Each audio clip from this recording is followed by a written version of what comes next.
Welcome back to the Explainer. So today we're unpacking a really fascinating and honestly highly scrutinized dossier. It chronicles the history of one of the absolute biggest names in the crypto space. Elliot Wainman, you probably know him as Elliotrades. We're going to use this explainer to dig deep into a documented history that, well, critics argue represents a very calculated pattern of hype-driven operations. Guys, this is a complex, multi-million-dollar story of promises, tight-knit communities, and digital assets. Let's get right into it. And actually, I want to start right here, looking at this incredibly severe accusation straight from the source material. Quote, "These aren't projects, they're influencer liquidity events." Wow. This quote perfectly sets up the extremely high stakes of today's analysis. Because for the critics who compiled this dossier, their argument isn't just that, a few blockchain businesses failed. Happens all the time, right? No. They're arguing that these were explicitly designed to extract value from everyday followers. So here's how we're going to break this all down today. First up, the influencer crypto playbook. Then we'll look at Superfarm, the slow rug, followed by Imposters, the phantom game. Fourth is Neo Tokyo, the collab. And finally, we'll wrap up with the fallout and future. All right, let's dive into Section 1, the influencer crypto playbook. First things first. The sheer scale of the leverage involved here is just staggering. Wainman started building his audience back around 2018, really riding those massive waves of DeFi and NFTs. And he amassed an absolutely huge following doing it.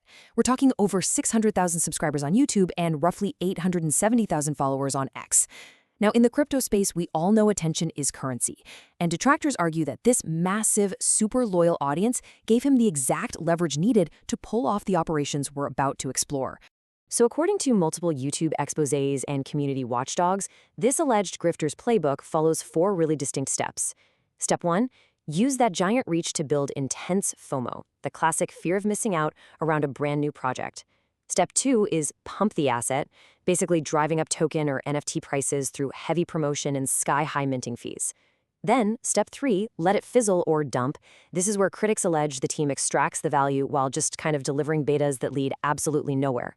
And finally, step 4, rebrand the project to shed that toxic reputation, pivot, and do the whole shebang all over again. Moving right along to Section 2, Superfarm, the slow rug. Let's trace the actual timeline of this project. It launched in 2020, and Superfarm was heavily promoted by Wainman. He pitched it as this revolutionary cross-chain NFT launchpad and DeFi protocol. And it worked. By 2021, driven by just relentless hype on his channel, the token hit its absolute all-time highs.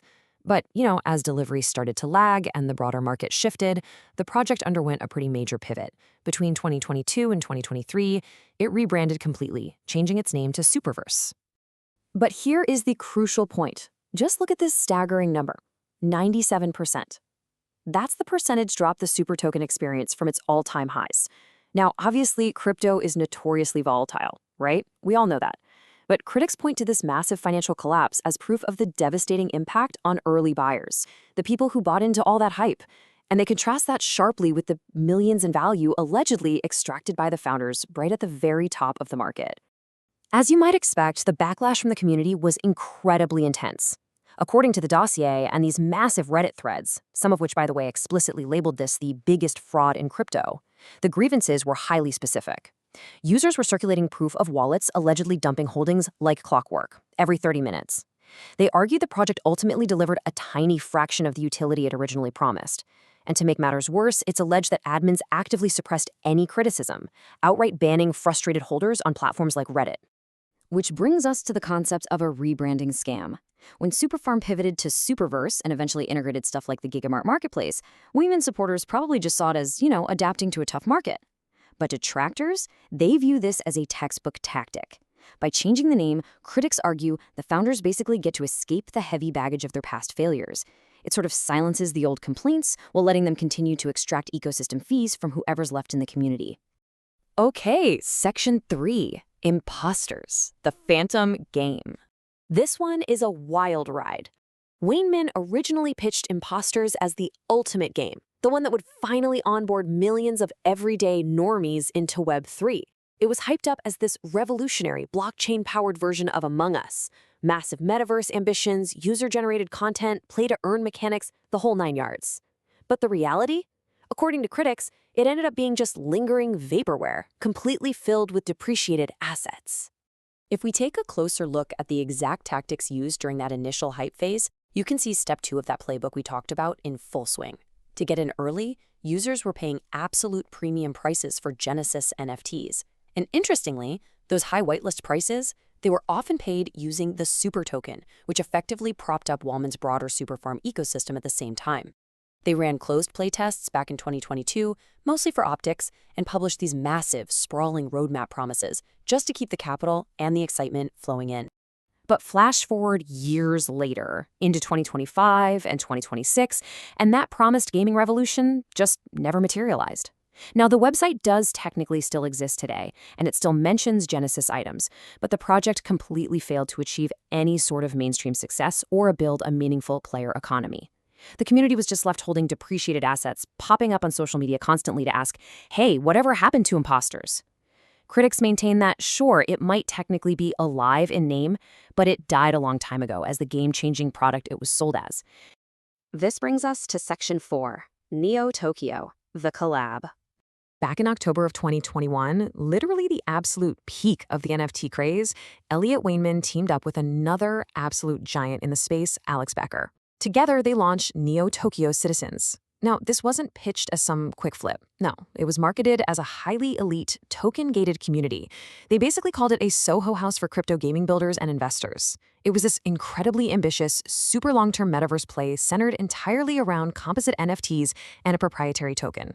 And honestly, because of the massive combined reach of both of these influencers, the wealth generated by all that hype was staggering.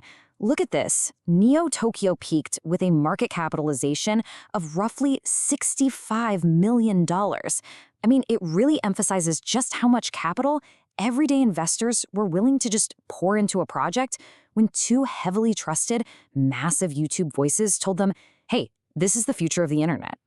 But critics, they view this collaboration very, very differently. They observe this as a tag team effort that severely compounded the risks for everyday investors. Think about it. On one side, you have Wainman, who is actively accused by detractors of being a serial rugger. And on the other side, you have Becker. And sure, Becker has that massive $110 million exit with his software company Hyros under his belt, but he also possesses a highly controversial history of crypto shilling himself. So for watchdog groups, this duo represented a highly volatile, dangerous mix for anyone caught up in the FOMO.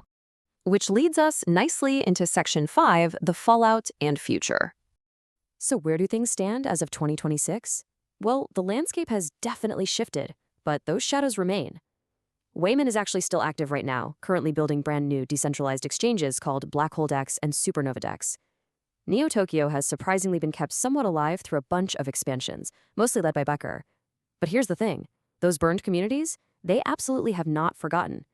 If you look at X and YouTube today, accusations of scammer and rugger heavily persist in Wainman's replies, right alongside those endless questions about what on earth happened to the imposters game. The source material we've been unpacking today leaves us with a pretty stark set of warnings for any future hype cycles.